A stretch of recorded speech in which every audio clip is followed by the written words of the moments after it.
You know how we all hate remakes and reboots and sequels to films from the 1980s that we all, I mean, look, a lot of us go watch them anyway, but we still kind of like to complain about them.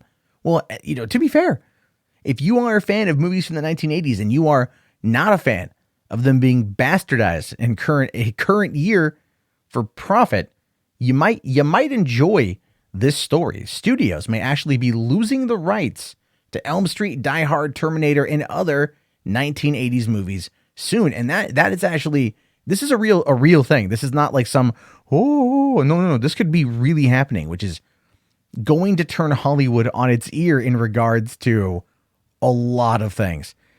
So it says here, what did Terminator, Die Hard, Nightmare on Elm Street, Predator, Who Framed Roger Rabbit, and Beetlejuice all have in common?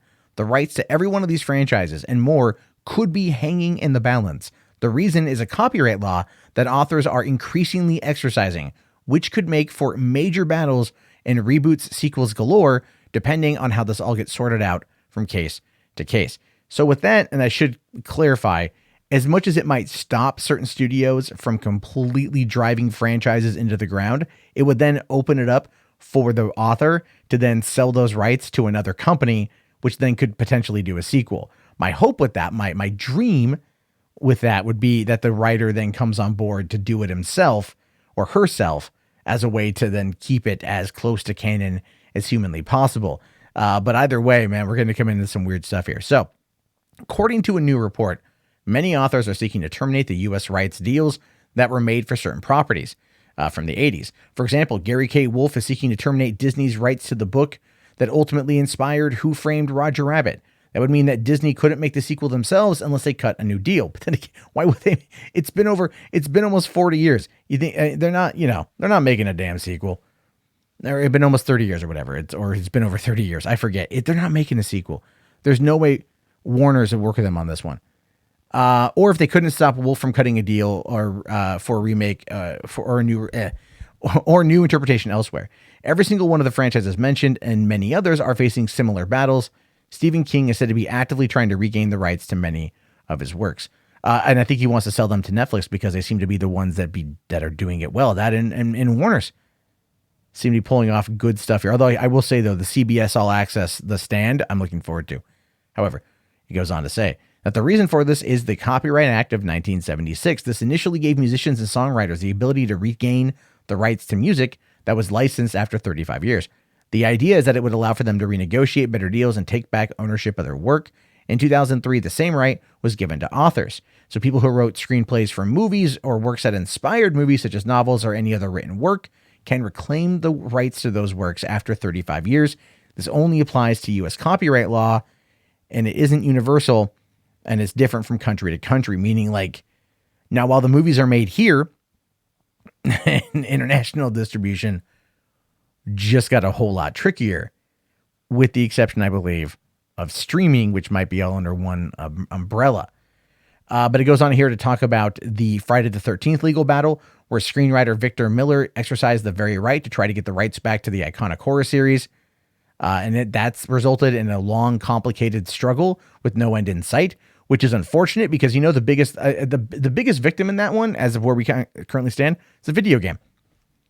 Ilphonic's video game is great, and they had to stop development on it completely, like updates, all that jazz, completely, in order to be not sued, basically. And that's unfortunate. Now, it goes on to say here that one example of this already happening is this year's Pet Sematary. Stephen King was trying to get the rights back and that left Paramount on a ticking clock. So they rushed the movie through production so they wouldn't risk losing the opportunity to do so later. And the thing is, that movie was actually pretty good from what I hear. It did pretty well. And they got their money and they're happy. Another example of this, by the way, if you may not know, is Return to Oz, the 1985 Disney film that was like way darker. I love that movie, but it's like way darker. And the reason why they did it was because the Frank L. Baum Wizard of Oz books that Disney had the rights to at the time were going into the public domain. Those are all in the public domain right now. The books are, not the MGM movie, but the books. And that was the reason why Disney rushed out Return to Oz, was because they wanted to get it out before they lost the ability to do so. And, before the rights kind of went to everyone. And we ended up getting that movie, which, good or bad, is a classic in my mind. Now, it does finish up here by saying that a couple important things it emphasizes. One, the offer must give 2 years notice of termination, so it's not a fast process. Again, this only works on international rights. But this is where it gets interesting. He says, let's say Predator wanted to cut a new deal with Sony for a new movie. They would have to cut a separate deal for the international rights holder for distribution outside of the US. Is it impossible? Not at all, but it shows you just how messy this all can be. And I think when it comes to Predator, Disney now owns the rights to that. So let's see if they want to play ball. The answer to that is clearly, laughably, no, because they're not going to play ball on that. So here's the thing. What's really spurring this on right now is the conversation about Terminator, because Gail Ann Hurd, who was a producer on the film, who has the copyright to the film, or did have the copyright to the film, she was married to James Cameron at the time. They co-wrote the movie together, so she says. He says she didn't do any work on it at all. And she is now looking to get that particular copyright deal undone. So she retains, so the rights would then go back to basically her, I think, instead of splitting it with her and James Cameron.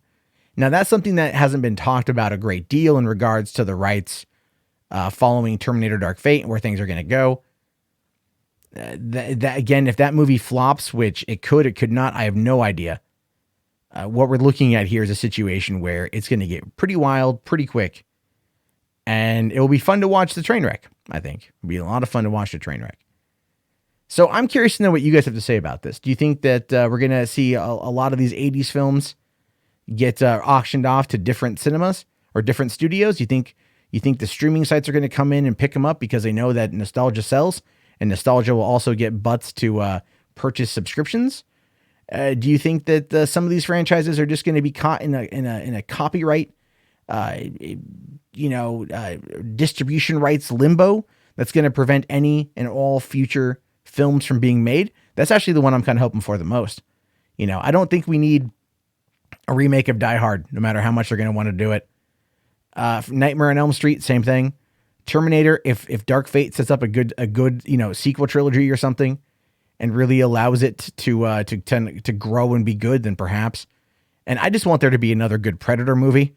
I think if they were to reboot Predator, I don't want to see them reboot Predator, but I think we just need a better one. But I'm curious to know, again, your guys' thoughts, your guys' opinions. Let me know down in the comments below. Be sure to give the channel a like, give it a subscribe, click the notification bell if you want to support it. Patreon.com right there. Matt Jarbo, good link. Click on the link. And then also Hollywood After Dark, my podcast, will be returning here very soon, taking your calls live, talking about the news that's going on. And again, if you guys made it this far, go ahead and type in Terminator into the chat so I know.